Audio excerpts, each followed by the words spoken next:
Olá pessoal, então estamos de volta aqui com o nosso assunto, nosso mesmo assunto, o iluminismo. É um assunto bem rico de nós comentarmos, então não dá de colocar um vídeo grandioso, tá? Vamos delimitando para ficar melhor para vocês compreenderem o assunto.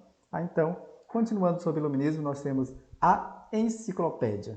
Tá? Então, enciclopédia você já sabe que é um conjunto de livros. Tá? Então, os iluministas eles também criaram, não é, a enciclopédia iluminista. Tá? Para quê? Para que as pessoas pudessem ter acesso a vários conhecimentos. Então, eles criaram a Enciclopédia Iluminista, onde eles tentaram ali juntar, reunir a maioria que eles conseguissem, tá? De conhecimentos, desde lá da antiga Grécia, não é? Da Grécia clássica, de Sócrates, Aristóteles, Platão. Então, eles tentaram, desde aquele período, aqueles conhecimentos bem relevantes, tá? E publicar, juntar com as suas ideias para que a sociedade tivesse conhecimento. Então, publicado entre 1751 e 1780, pode ser considerada a maior expressão dos princípios iluministas de universalismo, tá? Para que as pessoas tivessem conhecimento, e crença no poder transformador da razão. Editada na França pelo filósofo Denis Diderot e pelo matemático Jean de Alembert.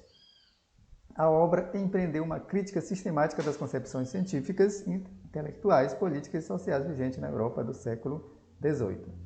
Então, se organizaram, aqui se destacam esses dois, né, Denis Diderot e Jean de Alembert, mas teve outros ali que participaram também com eles para juntar esse vasto conhecimento e expandir, divulgar esse conhecimento para a sociedade se libertar da tradição, para a sociedade ser guiada através da razão e não mais através do obscurismo.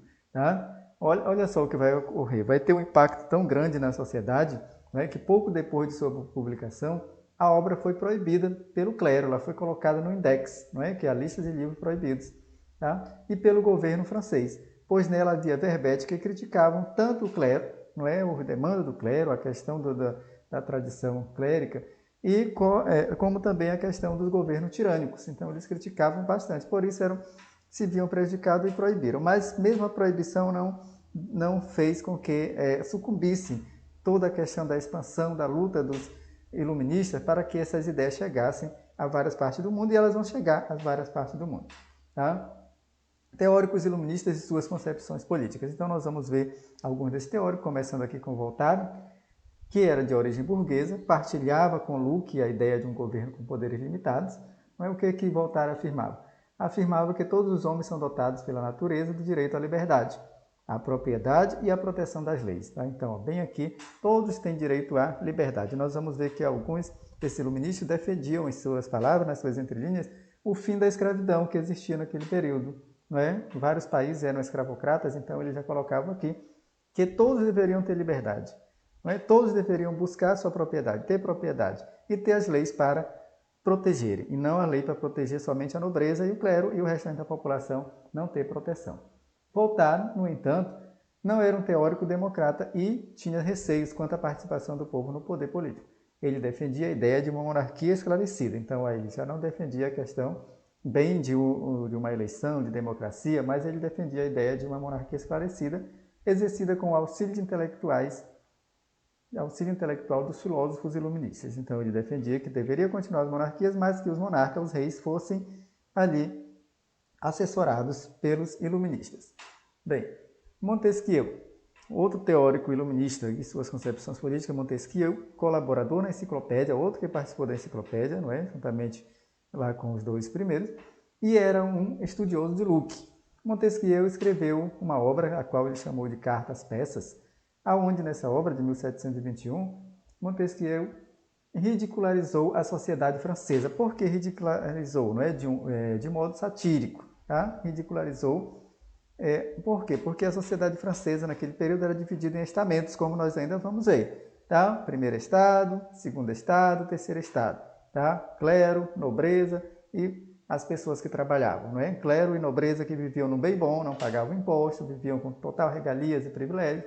E o terceiro estado, formado ali por comerciantes, e as pessoas que trabalhavam, as pessoas que eram escravizadas, todos ali faziam parte do terceiro estado, que eram explorados, que mantinham o luxo e a riqueza do primeiro e do segundo estado. Então, Montesquieu vai criticar bem aquela realidade ali vivida, certo? No entanto, a teoria que tornou Montesquieu famoso foi qual? A da separação dos poderes, não é? Desenvolvida quando ele escreveu a obra do Espírito das Leis, de 1748. Olha o que Montesquieu colocou na obra que se tornou bem interessante e importante para todo mundo. Para o filósofo, os homens tendem naturalmente a abusar de qualquer poder. Não é? Então ele coloca que todo homem se torna ou pode se tornar corrupto. Não é? Para o filósofo, os homens tendem naturalmente a abusar de qualquer poder. Que lhes seja confiado. Portanto, para evitar um governo despótico, não é? Autoritário, corrupto, certo? Montesquieu defendia a divisão do Estado em 3 poderes.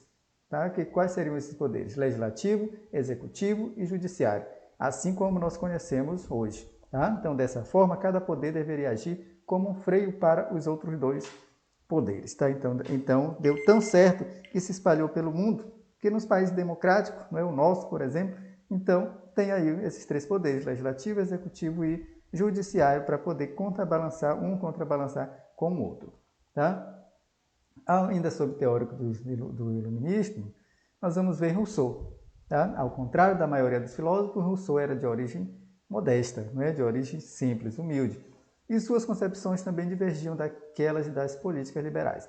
Rousseau, o que ele defendia? Defendia que houve um período em que os seres humanos viviam em um estado natural, então um pouco parecido com a de Locke, não é? A ideia aqui de Rousseau, mas nem tanto. E ainda não haviam sido corrompidos pelos vícios da civilização.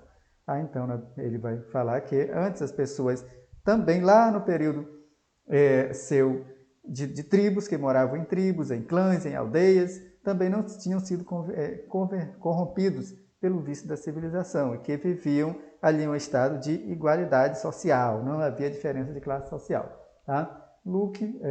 Rousseau coloca, em sua visão, o estado de natureza não equivalia ao primitivismo e à ausência da razão, mas uma situação em que o indivíduo não tinha perdido a sua essência humana, com base na liberdade e na igualdade naturais. Então ele coloca aqui, mais uma vez exemplifica que nós podemos perceber nas entrelinhas que ele está se referindo, né, às aldeias, aos clãs, às tribos, onde não há diferença de classe social, onde todos trabalham e o fruto da produção é dividido igualmente entre todos. Né? Essa é a ideia que Rousseau, Jean-Jacques Rousseau, defendia das primeiras sociedades que não tinham ainda sido corrompidas. Tá? Continuando sobre Rousseau, olha o que ele vai falar. Os seres humanos deixaram de ser livres quando? Deixaram de ser livres iguais quando a terra, na qual ele defendia que a terra era de todos, lá nas tribos, nas aldeias, tornou-se propriedade de alguns. Não é? Então, a partir de que alguns demarcaram seu território, ao demarcar as terras, os homens iniciaram um processo de desigualdade e dominação social. Então, para Rousseau, não é? Para que nós compreendamos, no momento em que alguns demarcaram a sua terra, então, divide a classe social. Então, começa a ter ricos, não é? E pobres. Não é? Começa a ter rico, começa a ter pobre a partir daí dessa divisão, que divide a terra que era de todos, vai se tornar de alguns e alguns outros não. Tá? Então, há aí a questão, não é? Da cobiça, não é? Pelas propriedades, e aí surge a questão da desigualdade social.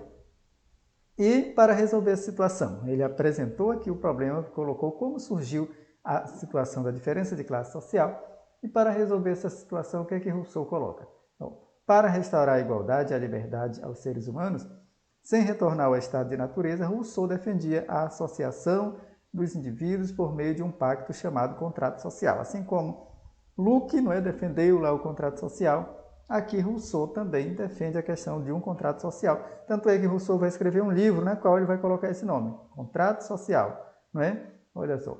Pelo qual o indivíduo abdicaria de sua liberdade em benefício de um corpo coletivo soberano. Como o indivíduo, não é? O indivíduo, ele próprio é parte desse corpo soberano. Ao obedecer às leis, em vez de perder a liberdade, o indivíduo recupera a liberdade. Então, ele defende a questão do contrato social, a questão da criação de leis. Tá? E aí, ao obedecer às leis, nós ganhamos a liberdade. Tá? Quem vive à margem da lei, então aí se torna um marginal. Não é? Que nós compreendermos o conceito de marginal. Quem é o marginal? É alguém que vive à margem da lei. Alguém que não cumpre as leis, está à margem da lei, então é um marginal. Alguém que cumpre as leis, vive dentro da lei, tem a sua liberdade. Saiu da lei, então perde a sua liberdade, se torna um marginal. Bem, continuando, nós vamos ver Immanuel Kant, teórico iluminista, não é? Também, então, a filosofia de Immanuel Kant. Filósofo nascido na Prússia, a atual Alemanha, certo? Era filho de um artesão humilde. Então, escreveu um livro, Crítica da Razão Pura, não é? Uma das suas obras, em 1781. Kant contribuiu significativamente para as bases do pensamento contemporâneo, ao conciliar as correntes de pensamento empirista e racionalista. Tá? Em seus escritos políticos, Kant defendia a soberania do povo por meio do poder legislativo. Então, outro que defende a questão, não é, aí da divisão de poderes. Kant afirmava que havia dois tipos de cidadãos, os independentes e os dependentes. Então, para Kant, os cidadãos independentes são os cidadãos que têm propriedades, não é? Como naquele período, os latifundiários, burgueses, grandes comerciantes, então eram cidadãos independentes que não dependiam do Estado para viver. Já os dependentes, grande parte da sociedade, camponeses, pobres, pessoas pobres que dependem aí da sociedade, aí que se vivem um pouco mais acorrentado na questão política. Tá? Então vamos parar aqui de novo, retornamos no próximo vídeo. Tá? Valeu, gente. Tchau.